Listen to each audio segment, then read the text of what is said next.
Double-click on downloaded file. Click on More Info and then click on Run Anyway. Click Next. Accept the agreement and click Install.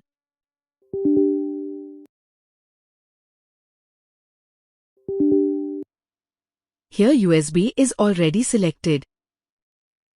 Click on Net and from drop-down select PosBox printer or IP address.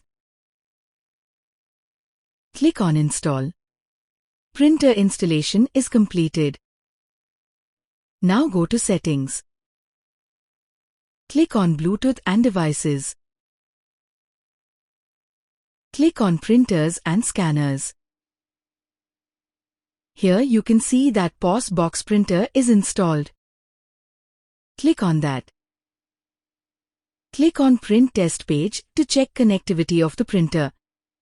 You can also explore preferences to make changes in the printer setting. Here default paper size is 100 mm by 150 mm. You can click on drop down to change the label size. You can click on Add paper size to create a label size of your choice.